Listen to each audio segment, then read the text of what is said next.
morning. I love coffee. So this week I've got some tips for you to help you get past the fear of taking a leap of faith. Welcome back to the pod. I'm Mike Dreyden Figueroa, and this is Unscripted and Unrehearsed, where I give you my take on things that I've seen, heard, and witnessed in the past week. Yeah, I got a lot to share this week. But first, pardon me, I got a burp. All right, the fear of failure. A lot of people experience it. I experience it.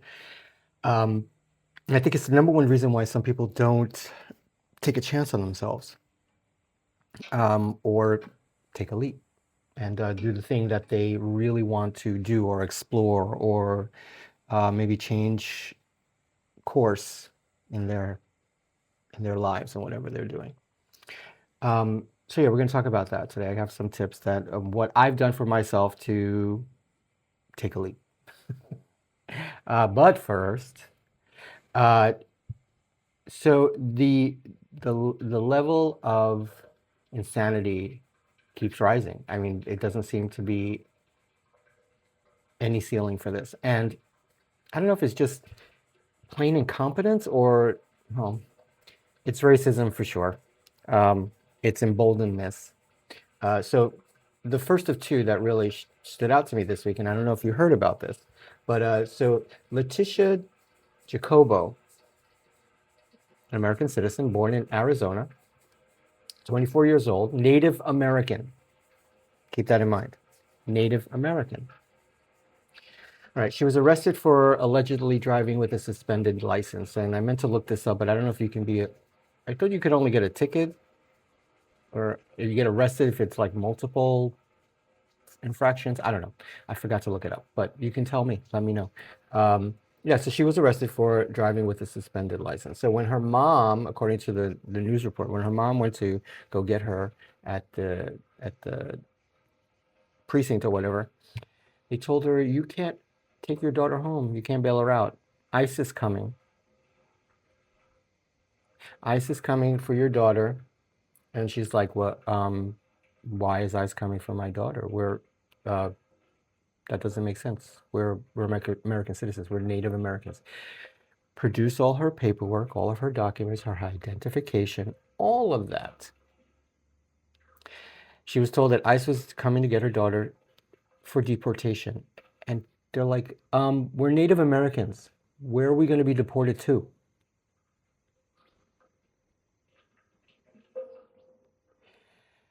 Now, I thought this to myself. I could, if I have a really good, decent, deep tantrum in the summertime, I could pass for a Native American. A lot of people who are mixed race can pass for Native American. A lot of us, where are they going to deport this girl to? The reservation? It makes no sense. Insanity. Next up, we've got, I didn't catch his name, but we have a Latino US Navy officer in uniform. Keep that in mind. Norfolk PD and ICE, an agent for each, detained this service member, again, in uniform, and asked him for his ID. It's like, okay. Hands him over his military ID. The ICE agent says it's insufficient identification. His military ID. This is something you can't fake. It's like your driver's license. It's like your passport. Nobody fakes being in the military. Nobody. And if they do, they're not wearing uniform. They're trying to get benefits, and that's a whole other issue. But this dude was in his uniform, produced a military ID. They detained this guy until his watch commander or he was also asked for his passport. Nobody carries their passports with them. I carry my driver's license with me. That's all I got. I'm not carrying my passport around with me. You kidding? You lose that? Forget it. It's an ordeal. I mean, just renewing it is a pain in the ass. Can you imagine? Anyway, so he was asked for his passport. This all was resolved until I believe his watch commander or someone from the base he was on his way to could verify its identity. Latino Navy officer. And so, in a roundabout way, because it just seems to be a lot of people of color who are experiencing the most pain and harm and damage from this nonsense. There seems to be a little bit of a Republican backlash because people are asking, well, what about uh, you know, white immigrants who have overstayed their visas or skirting the system and all that. And these people aren't being stopped because nobody knows. They just blend into society, right? So it seems to be that there's some Republican backlash and a couple of, well, I saw one report. I forgot. There was one, what's his name? I forget his name. I'm sorry. Uh, he just started ripping on this because it's just getting out of control, where everyday normal American citizens are being pulled out of their cars. I don't know if you saw the report, the woman who's screaming at the top of her lungs, I'm an American citizen, what are you doing? Another girl I saw this morning on the news running down the street, 23 years old, coming home from school or whatever, into her house, and her stepfather comes out to confront these guys who are not in any kind of identifiable insignia. He thought his stepdaughter was getting kidnapped. It's so Republicans that seem to be not mouthing off. They're starting to push back on this and being vocal as they should be. One said that he thought this was horrible for the party. Another report said that, mentioned, it just seems to be people of color and not the Europeans who are here illegally, who if it's a rule for every one person, it's got to be a rule for everybody, right? Of course, not everything works that way, unfortunately. All right, so first we had in this pushback, MTG. Okay, great. It seems like she has a whole lot of ulterior motives in her departure. But now there was a report this week too that Nancy Mace was like, I'm gonna leave if we don't get this together. I can only imagine the number of people who just opened the door and held it for her. Because that's the first image that came to my mind was like, this way, hold the door. So yeah, she's threatening to leave and not seeking re-election, and a few others are starting to bail. And that, I wanted to save this for another day, but I'm like thinking there are a lot of people who are seeing the writing on the wall with all this other stuff that's probably being leaked that we don't know about, but it's obvious that we can see a little bit of, like the health of a certain gentleman. They're like, if I don't get out of this now, like, that fat guy said, if the left gets in charge, we're all going to jail. That anyway. So yeah, people are panicking and they're jumping ship. I mean, during World War II, when everybody was brought to trial, I mean, those who got away, but they left. They didn't just resign and want to go about their business. They were, arrested and tried. I don't know about the damage they've done. I don't think requires, what does it require in my opinion? I think some jail time if you were involved. If you were complacent, you should, be ostracized. But if you're involved, clinker. All right, next up. I can't. Okay, this is crazy. So, did you guys hear about the Campbell Soup Company controversy? I'm sure you have, because it was like in the papers and on TV and all of that. So apparently leaked audio from a meeting where former VP Martin Bailey, you can be heard saying, what were his words? Oh, it was food for poor people, that it's unhealthy. He wouldn't be eating this bioengineered meat, and he stopped eating it years ago. Um, and he called the chicken was 3D printed. I'm like, okay, so in my brain, I'm thinking, oh, food replicators, because it's bioengineered, energy recycled, 3D printed food, you know, um, molecules and nutrients put together to look and taste like real food. Hey, that would be great, I mean, honestly, if it was safe, right? But, the last time, I mean, and I haven't eaten this stuff in a long time, and believe me, my mother could sit me down at a table with a bowl of tomato soup and a bunch of crackers and a little bit of milk in there, and I was a happy kid. You couldn't tell me anything. That's all I wanted. And I had a can of, this was maybe 15 years ago, I bought a can of tomato soup because I'm like, I'm feeling my inner child today. I sat down and ate that shit. I felt like I put a spoon of salt in my mouth and I had unsalted crackers. I, it tasted like and it didn't even taste like tomatoes. And I remember the taste. It tasted like hot tomatoes, mashed, and I'm like, oh my God, this is awful. And then one time, I was kind of like, in my on the struggle bus, and I'm like, okay, let me just stock up on some soups, and I'll be, Chunky was on sale, and there was like buy one get one free, whatever, for $4, whatever. And I got a variety of them, and I was reading the can, after I got home, and I'm like, oh, there's a lot of sodium in this. And I'm like, yeah, whatever. Put it in my mouth, and well, first of all, the beef nugget or chunk of beef did not even taste like meat. It had no taste. But the whole thing just tastes like salt. Everything was like salty. And I thought maybe because I don't eat salt in my food. I hate salt in my food. I don't like I don't like it. I don't add it to my food. I just like it the way it's made, whatever seasoning without salt. Because I always thought it was too much. My father's mother, as she got older, her taste buds would go, and as she would cook, it was a little on the heavy on the salty side. I don't like salt in my food. Again, tasted like I put a giant tablespoon worth of salt in my mouth. I stopped eating it. I'm like, oh, what a bummer. They ruined soup. I'll make my own.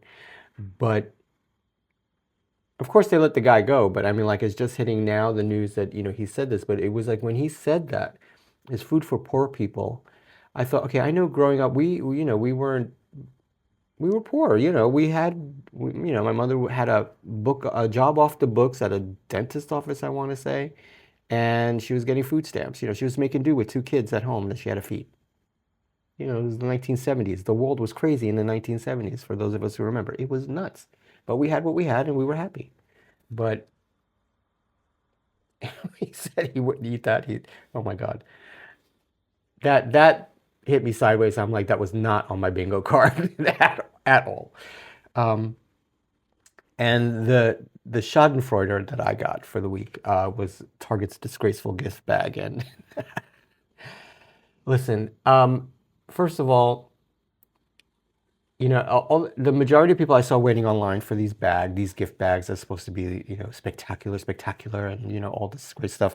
I mean, I did not see a lot of people of color out there. There were people who did wait for hours and hours in the freezing cold, something I would not do, for the gift bag. And I'm thinking, man, this sucks. I'm boycotting, and somebody's gonna probably walk away with a fucking PlayStation or a flat screen TV or some really cool shit. Some Apple products, whatever. I was like, womp womp. All right, whatever. I'm not meant to have this, but I wasn't gonna wait in line all night to get a spot. This is one thing. They got these enormous Mylar hollow bags with the Target logo on the side. And inside, I shit you not, people were livid. Somebody pulled out, they opened the bag, you could see inside there was a box of Uno cards. There was elf makeup, little thing of elf makeup, Jen's shampoo, a sample, and some other weird shit, like playing cards in one. And I'm like, I would have just left. I'm like, thank you. Just kept as a souvenir. I would have left the stuff, kept the bag and the ticket that I had to. So can I have that back? My place in line card. And like this is what I got. I would have kept that because I'm stupid that way. But I was like, what is this? But I enjoyed the Schadenfreude on that. I'm sorry, I just had to because, you know. Speaking of boycotting, the numbers came out, I want to say on Thursday. Was it Thursday? I feel like it was Thursday. That Black Friday and Cyber Monday were the biggest shopping days as far as numbers go in a long time. And I'm skeptical, but I'm like, I think this is my theory, and I don't think it's a conspiracy, but this is my theory. All right, these companies are okay. They're wealthy. They have a lot of money. They have a lot of cash on hand. They have a lot of. This is the reason why they don't pay their people as much as they should. They have money. Okay, I'm sure they have rainy day funds. So my theory is this: people did not buy as much as they're saying on Amazon, at Target, at Walmart, at all these other places. What I think they did was they got the numbers and they offset it with whatever rainy day fund they had. Because I mean, I know they have to report the actual transactions and all of that, but transactions can be made, right? They can purchase stuff, they can do whatever. I firmly believe they fidged and fudged their numbers just to show that they were not. And of course, they have board people and shareholders they need their accounted too. If they're losing money, they're gonna bail. They gotta show we didn't lose any money. As a matter of fact, we made money. So this whole boycott was just it was not it was nothing. It was a big nothing burger. I don't buy it. I honestly don't buy it. I know a lot of people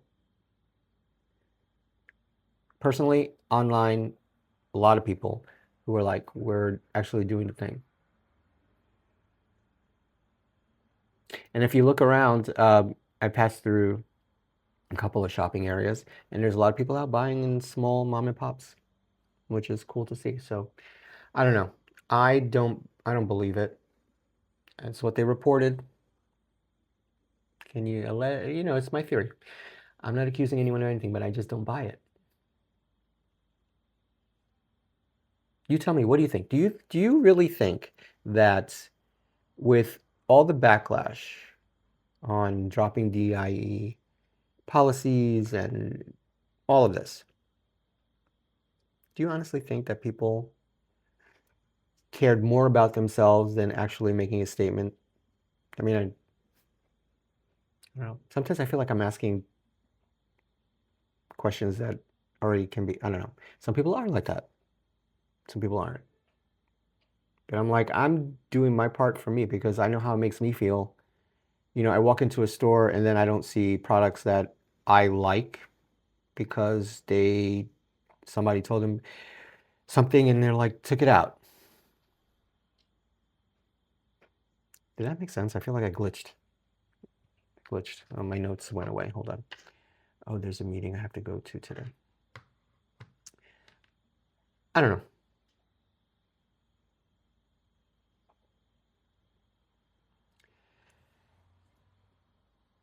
I don't know. I was gonna say it seems like it's getting worse and worse, but I feel sometimes like I'm repeating myself because it's going on, and I try very hard to not let the world events really affect my mood.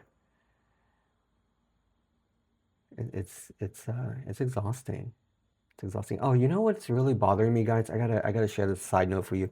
So I took Max out last night when I got home from work, and there was this woman. Well, it seems to be like there's a lot of new people with dogs in the area going to the dog run, and like I don't recognize everybody. And I'm like, oh, there's a new dog. I'm like, oh, it's the new dog meat that really stresses me out because I don't know how he's gonna react, and I don't know how they're gonna react, and it's like that. I just need him to poop and come home because it's fucking cold now, and I don't want to be out in the cold. And I took him into dog run, and they come to the gates right away. They block, they block. I'm like, oh, just move your freaking dog, lady. But they seemed okay. They were like wagging tails and sniffing, and it seemed, oh, okay, this is okay. And then all of a sudden, I unleash him so he can go run to his poop spot, and he did a 180, like I don't know, zoom zoom, and he went after this dog, and I've never seen him like that before, and I had to grab him by his harness and pull him, and it freaked me the fuck out, and it upset me, and the lady was upset, and I was like, I'm so sorry, I don't know where that came from. And he's, you know, he, can you see him? Look. Yeah, I'm talking about you, mister. He was on punishment last night. No treats after the walk or anything. Um, so I was like, oh my God, is your dog okay or whatever? And she just ignored me and kept walking. But I felt bad. And, you know, I've been in that position before where, dogs go after Max. But I never know with him. Smaller dogs, he becomes a bully and he humps them. He's a fucking sexual deviant. Um, it seems to me as I'm thinking about it, like other pits or mixed pits, or maybe he has an issue, but not always. There's this one brown dog and the dog is nice. At first they got along, and then all of a sudden now he hates that dog. And every time you see him, and other dogs too, like when that dude comes by, I think I talked about this before. When that dude comes by, all the dogs around, they just start barking, and I'm like, that feels weird. They're like, get out of here! Yeah, yeah, we don't like you. I don't like that. But he has his friends. Like this morning, we made a new friend who's a Labradoodle who was a rescue. Milo, his name is Milo, and his name is John. And then of course Luna, his best friend that he runs around with. She's an old lady, and her dad is Jose. And it was just the three of us out there early this morning, and they were having a blast. So, but yeah, last night he freaked me out and he attacked a dog, and it's stressful. It's very disconcerting. Yeah. Anyway, so I just wanted to share that because I'm still vibrating from that because it was scary. Because if I had not grabbed him like I did, because he got close to the other dog, so I didn't see if he nipped or whatever. But if I had not grabbed him and really pulled him, I don't know what would have happened. So, well, I know what would have happened. I'd feel bad still. All right, so my musical obsessions, before I get into the real topic of today's video, and post, is, all right, so I've been going down this nostalgic path okay, so during sound check at work, the sound guy, he's a white boy with soul because he's been playing some R&B from back in the day when I was a kid. He's been playing Maze, he's been playing the Commodores, he's been playing Al Green, all kinds of stuff. Teddy Pendergrass. I mean, he's got us old heads like, singing and carrying the fuck on at soundcheck. And it's been such a blessing. So I've been like going into my Apple Music and like finding those songs that I've forgotten about that I love so much. And then my mom turned me onto and saved them, and so I can, like, when I have that moment. But what I've been obsessing about, and this is, I think it started a couple years ago with Logic. He's a biracial rapper from Chicago, I want to say, maybe. I could be wrong where he's from. But I enjoy his flow because he talks a lot about the stuff that I felt growing up and went through. I think he had a white father and a black mother, or the other way around. I can't remember. No, black dad and a white mother. I have an Afro-Latino father who's mixed, and my mother who's white, German, French, Sicilian. So yeah, I was obsessing about his music a lot and listening to it over and over and over and over and over. But then Ren came along, and it was like this. I think that the song that really I think blew up around here lately was the one where he's talking to himself, like his dark side, the side that tears you down and makes you second guess, all of that, which leads into where I'm going. That entire conversation, I think a lot of people can relate to. It is so deep and so dark and so uplifting as well, where you can remind yourself that the voice in your head is not real. Can be hard to get past and I'm losing words all of a sudden. Um, deal with. Um, I completely lost my train of thought. Oh, okay. Just dealing with those emotions and that voice in your head constantly contradicting or second guessing yourself, or you're making you worry about stuff. It can be tough. So that video was, it just blew up. And then I started looking into his music, and he plays the bass, he plays the guitar. Um, he has an incredible singing voice, and he's a great entertainer. I've watched him where he's just sitting by himself playing, sitting on his speaker, and then if he's like on stage with a band, he's a great entertainer. And then I just recently found Prof. Is this? I think he's biracial, rapper, and his flow is very, I want to say, well, it's sexual, and it's just facts. It's just he just he's talking the shit, and it's so much fun to listen to. And it has that frequency that, you know, gets you moving and makes you happy. So yeah, I've been obsessed with Logic, Ren, and now Prof, and that's in my circle right now. Yeah.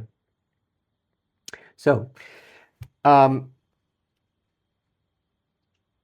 identifying and accepting fear and becoming vulnerable. These are things that I had to learn to help me get past my audition fright. Now, mind you, when I don't I don't get stage fright. I get like the jitters and the vibrations really, really, really hard when I'm doing a live performance and I'm about to go on stage and I start shaking. And you can hear it in my voice until I get comfortable. I'm rehearsed. Once I'm rehearsed, all of that, it's there. It's in my body. It's in my head. It's in my mouth. And believe me, you need to exercise your mouth so you don't sound like you've got marbles in it. Once it's there, I'm good to go. And if I've done it a few times, I'm solid. But sometimes going into an audition room, I feel like I'm all over the place. And they help you get there. They want you to be successful in this moment. So getting past that fear and accepting it and becoming vulnerable, I know that when I walk in the room and I'm going for this part, it's one, I've started looking at it differently than just like, oh my God, I gotta be great. It's a job interview. Everybody has a job interview. They really want to see the best in me. I want to give them the best in me. So we're both on the same side there. Um, whatever I do, they're not judging me to judge me. They're gauging whether I'm the character that they are looking for to tell the story, the whole thing, the face, the body, the mouth, the sound, all of that. They're trying to figure it out, just like I'm trying to figure it out. But it is a gig because one, I'm acting and performing. I'm also practicing my craft, and it's a step closer to where I want to be. So, so whether it's stage or film or, you know, being on the internet, being vulnerable takes a lot. Like even doing this, it was in my head for a long time to, you know, create something just to get the thoughts out of my head and the feelings out of my body. You know, there's so much I can do by, you know, and I'll, side note, if you were to like just be invisible sitting in a room, sometimes you'll just see me pick up a play and just start acting by myself. If you're looking outside from the window, you'd think I was losing it. But hey, I mean, I started doing that after the Don Cheadle interview I saw where he said someone came to him and said, "Oh, I want to be an actor," and he's like, "Yeah, so okay, so what are you doing about it? Like, are you reading plays? Are you performing? You know, acting is not all this extra stuff. You know, are you in your living room acting?" So I'm like, you know what, that's true. So I stopped waiting for the thing that's just over there to be an actor, and I just started doing it. Also, doing this and the other things that I'm working on. Um, I needed to just open myself up. And, you know, I care what people think, but I don't care what people think. So I'm just if you understand the difference. I'm hoping you're entertained and you find the funny shit that I share, or the inspirational stuff that I've experienced, and it helps resonate with, or if it resonates with you and helps you, great. That's all I care about. But you have to push past it, because I forget who said this. Everything that you ever desired is on the other side of fear. I don't know if it was from a film or an Oprah interviews, because that's what comes to mind. But everything that you want is on the other side of fear. I know it's hard to do. It's easy to say, but it's hard to do, and I get that. And I've been there, and just know that when you say, well, what about Mike Dreyden? Did he do this? Yes, I did. I mean, even doing my first other stuff, I was scared shitless. What made it easy for me was being vulnerable, because the person I was working with on that first film was someone I knew for a long time. And he was an alternate, because the original guy bailed at the last second. So I was like, oh my God, who would I want to do this with? So I thought of someone who I felt safe and comfortable with and would let me be vulnerable doing that. And you got to be vulnerable with people to do that. And it takes a lot of strength. And there's that thing deep inside of you where, if you don't do this, you're going to hate yourself, or you're going to be hard on yourself. And I'm always hard on myself. So that's a whole other conversation, but I am hard on myself. And I know it's that, I don't know, I think it's because of the way I was brought up. I'm like, if you know you could do it and you just half-assed it, you get what you deserve, or you deserve what you get. Because I know, I'm like, all right, I can do this. It's not a big deal. Let's just, the easier path is to just do it and not half-ass it. So there's that. So then opening yourself up to new experiences, and whether it's reading books or watching a film or trying a new food, it's culture. I think that is where you start finding the similarities of yourself and something that is apart from yourself, whether it be a culture and a food, or an experience or what have you. Just going to a museum and looking at things. I mean, when was the last time? I mean, I still remember a lot of my museum visits. I'm sure the exhibits have been that I visited. I'm sure a lot of them have changed over the years, but they're still very fresh in my mind. But hey, when was the last time you went to? You know what I would love to do, and I think I missed it already. Is it the Jean-Paul Gaultier exhibit? I think I missed that. But you just getting out there and seeing things that might inspire you, or spark a thought, or a poem you might want to write, or things like that. You need to open yourself up, and it will help you get, I think, past the fear. Again, everything you want and you want to accomplish that you desire is on the other side of fear. And if you need to talk to someone about it, or if you need to write about it, or if you need to do whatever you need to do to get around it, over it, under it, through it, do that. Try. I think it'll be exciting. I think you'll surprise yourself. I know I've surprised myself with a lot of things.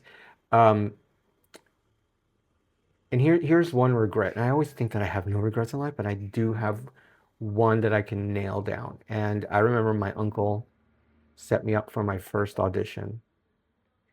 It was down near the Public Theater. It was actually, it was in the building where the Blue Man Troupe was performing. So I don't remember if it was the door next to it, or you had to go into that theater, but that's where it was. And I had no idea what it was about. I didn't ask him any questions. He was just like, I have an audition for you here, go here. And that's all it was. And I don't remember if he gave me a script to remember anything. I don't remember. But I know that I chickened out. I got to the door and I chickened out, and I got so scared. And I didn't go in. When I reported back to him, because when he asked me how it went, I said I didn't like it and I didn't want to talk about it. And I left it at that. But I think he knew that I didn't go, because He looked it up. But it was a learning lesson where I was so afraid. But I was 17, 16 at the time. I did 17, 16. I was 16 at the time. What helped get past all of that was when he enrolled me in improv classes at my first scene study class, because that's when at HB Studio, and then I know I was in classes and I turned 17 in classes that year, 1986, yeah.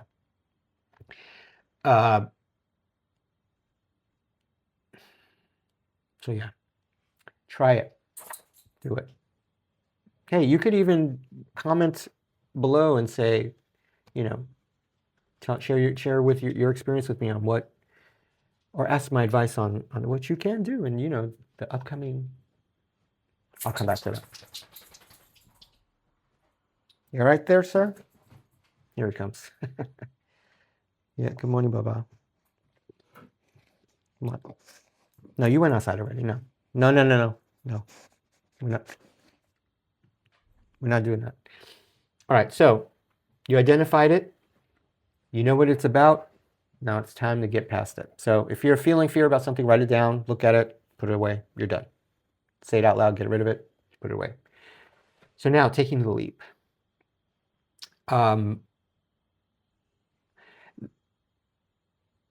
I get asked sometimes, like, where the idea for Last Call came from, or how did I know I wanted to do that, or what have you. People are not understanding the creative process to writing a script and producing a film or a show or whatever. So I tell the story. So I was reading an article backstage on the website, and it was about creating opportunities for yourself. And I'm like, I was on the struggle bus trying to figure shit out. And this article was talking about these people who created their web series and other plays or whatever, just by just start writing ideas down, and then it developed into creating a character that came from the writings, or people they talked to, and different ideas floating around a room, and they just started building and building and building, and then they're like, oh, we have something here, let's try this step, and then they show it to someone, they're like, oh, let's write something out, so they have a script now, and then, oh, let's put it up for people and see what they think, so they did a reading, and then, oh, let's like pitch it to a theater company, and now they're on a off-Broadway stage, or they're shooting it for YouTube, or what have you. And it was just the start of the process was writing. So I thought, okay, I have stories to tell from my life in corporate America to New York City nightlife to adult entertainment. I have stories. I have memories. I have shit that happened that you would not believe. I mean, that's crazy, Mike. That did not happen. And I, like the guy who, I know what he was on, but the guy who took a huge shit on the dance floor at Black Party that one year. That really happened. And a lot of you know who were there, because we were like, oh my God, what happened? Yeah, stuff like that. So I started writing, and I take my life, what is the saying? Or write what you know. So I started writing all these different memories down, and I started creating a story about this character, Leo, who left his corporate world and ended up in nightlife and adult entertainment. There's a through line. And of course, you can see the first season of that rendition of Last Call on YouTube. So we started asking friends. I'm like, oh, who would shoot this? Who would shoot this? Who would play this? Who would play that? And it just evolved, and there it became. Creating opportunities for yourself will help you take a leap. Like doing this here. I thought, okay, I have things I'd like to share and get out of my head, blah, blah, blah, make a video. Who inspired me to do this? Leo Skeppy. Listen, homeboy, I think, is off his rocker, but he's smart too. So being smart and off your rocker, you've got some talent there. And he does, I mean, I think he's studying psychology now, or has a psychology degree. I know he was in nursing. He goes around speaking all the time, sharing his thoughts. It's not the gospel on things, but he's got a viewpoint. And sometimes something that he says resonates with me. I'm like, yeah, maybe maybe I'm overthinking this, or sometimes like, oh yeah, I'm just being a pussy. Oh, pardon me. Um, I'm being an ass. I should just let it go, whatever. So yeah, it inspired me to do this because it led me to it's helping me prepare for the other project that I'm working on that people will be involved in, and you'll get to meet other people as well as I share and educate and whatever. Um, Taking a class will help you take a leap. I remember, like I said, my first improv class. I was like, I didn't quite understand why my uncle enrolled me in this class, and I'm like, I just memorize the lines and say the words, and do what comes. But the improv class helped me to be in the moment and use my body as not for myself, but for the moment and the person opposite me or the people opposite me. Because the story can evolve in miraculous ways when you're just being in the moment. Um, and sometimes those improv skills come out at work too, where I literally was told by my supervisor, okay, stop improvising. Um, so much. I'm just gonna say it like that because it's a dumb. So taking a class might help you, whether a pottery class because you're thinking about that, an acting class, a writing class, and anything, a dance class, a yoga class, anything. Start somewhere. Read a book on the thing that you're interested in or excited about. It will help you take that leap, I think. Um, Hey, I have tons of plays. If you're interested in reading a play, let me know. I'll send you uh, a picture of the play that I have here, or put you in touch with where you can get it for cheap. But I have tons of plays that I still read over and over. I have new ones I haven't even really touched. I started another one. I really having a hard time getting it. Anyway, I'm too distracted with too many other things. So yeah, and then start talking to your friends or your closest circle of people. People, for instance, like have the keys to your place, or they're first on your call list, or the person you talk to all the time. Share with them what you're thinking, what you want to do. See what they say. See what they think. Maybe they have words of advice. Maybe if they don't, I'm like, whatever. Take that energy, like, maybe let's see. Let me do and see what they think later. But they would be your good resource. Ask advice of people doing the thing that you're interested in doing. Just no commitment. Just say, hey, tell me about what you're doing. What does it take to do that? When did you get this idea? Why are you doing it? When did you get started? What do you need to get started? Don't need a lot. I'm using my iPhone 11 right here, my microphones, and some lights. A little bit of editing, poof, there it is. Now, this is the big thing. If you're going to go for a lot of this, save some cash. Save some cash, because a lot of the things you're going to do, you're going to be out of pocket to do it. For instance, paying for the class, paying for some sound equipment, some lighting. Doesn't have to be expensive, but you're going to need some of it to pay for. If you're going to go a big way, like shoot an episode of something, or you want to shoot like a pilot of something to pitch somewhere, these are the people you need to make sure get paid. Your DP, your director of photography, the person with the camera, because they know lighting, they know angles, they have the thing that's going to capture the best image. Your PAs, if you have someone helping out set things up, make sure they get some money. And your sound. Your sound is your number one person. It's going to make everything sound great. Without that, you can have great video, but if it sounds horrible, you're screwed. So make sure these three people get paid. And if you're going to feed everyone on who's involved and you can't afford to pay for everyone, they're willing to donate some time, feed them, not pizza. Feed them. So save some cash to go and buy some cold cuts and some sandwich bread, or get a bunch of wraps pre-made, anything, heroes, slice them up and make little, hors d'oeuvres or whatever. Just make sure you feed people, and then not pizza, because not pizza. Do that. And I think you'll have a really good time. And you'll take the leap because there you are. You've got people, like-minded people, doing the thing that you want to do, different aspects of the thing you want to do, doing the thing with you. Don't be afraid. Everything you want to accomplish, a desire, is on the other side of fear.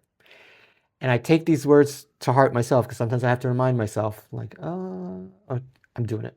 I'm just doing it. What's the worst that can happen?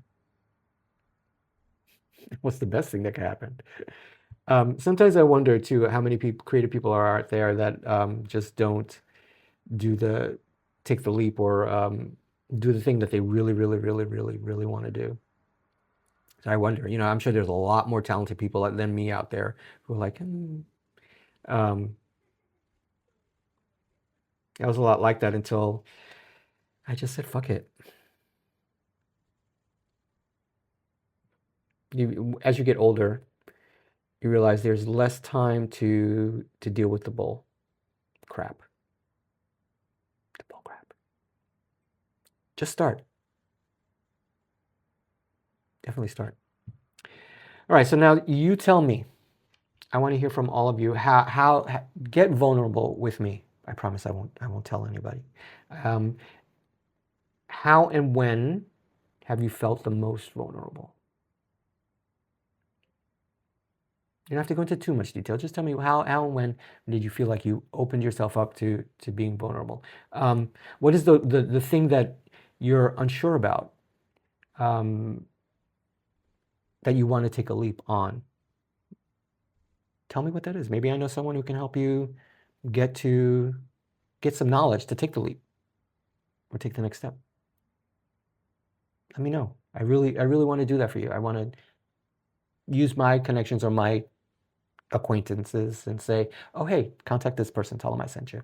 I'll do that for you. Absolutely. And what could you do today that would help you get closer to that thing that you want to do? What's that one thing? Think about what could you do today that will start you on the path, and do it. Tell me what it is. Again, if I know someone who can help you, I'll put you in touch with them. Go for it. And if you don't care, you don't give a shit, tell me that too. I just don't care. No judgments, not at all. I need more coffee. Ooh. All right, guys, listen. I hope this helps. I really do. But here's what I'm going to do. And I know I've been talking about this for a while now. And the AMA Ask Mike Anything episode is in 2 episodes from now. It'll be on the 21st. Okay. So I need you to send your questions. And there's a giveaway attached to this, because every person who sends a question, whether it be on Facebook, in the comments on Facebook, Blue Sky, Instagram, and my fan page Facebook page, if you're watching there, anybody sends a question, I'm gonna take your question, I'm gonna answer it, whatever it is. I don't care what it is. Everything is, just ask whatever. You ask, I'm gonna answer. From there, 3 people are going to be selected to win some prizes, and this is for well, if you're a content creator. Are you a content creator? Do you want some free tech to help you get started? I got 3 things for you guys. First up, microphone receiver, lightning receiver with the sound wind muffler, and this carabiner tripod. Let me take the magnet off here. All right, this tripod flips around like this. You can hold it like that. Take feet. You pull the legs apart. Stand her up like this. There you go. See that? Angle it which ways you want, and then you just clip it to where you want to go. I've got 2 of these. So, and also the clip on the microphone comes off. See that there? You may have seen older videos of me, like on live or whatever, where I have it connected to my hat like this. So there's 2 of these, 2 sets of these, so you can see. Got 2 sets of these. We got 2 sets of these with the receiver. And what's cool about the receiver is this is a USB 3 pass-through. So if this is connected to your device, you can still charge your device. All right, so that's that. So two lucky individuals will get those. And a third lucky individual will get this little packet of microphone, if I can get it open. All right. So you get, the others get the cord too. You get the charging cord. You get USB adapter receiver with the lightning adapter. You can see that, right? And you get not 1, not 2, yeah, but 2 microphones with the muffler, dead cat, aka, and the clips also come off. So if you need to take them off to put them somewhere. So you get 2 of these. This is a bundle of 2 with the receiver and 2 chargers for these. The others will have their chargers as well. So that's what I'm giving away to 3 lucky individuals so they can create content if they've been waiting for the right time, for the right thing.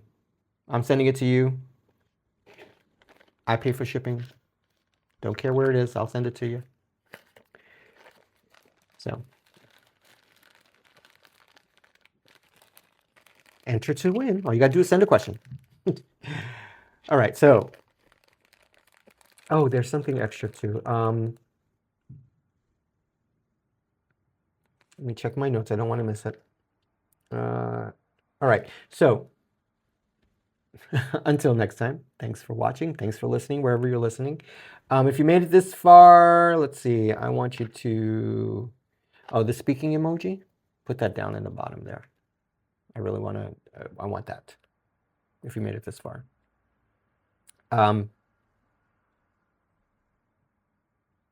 Again, everything you want to accomplish is at the other end of fear. In the link in the show notes below is a link to a motivational video that I found that is my gift to you for this episode. I want you to watch it, save it, review it as many times as you can. And if you're watching on YouTube, please like, share, hit the bell, all that jazz. And wherever you're listening, you know, download. It helps move me up.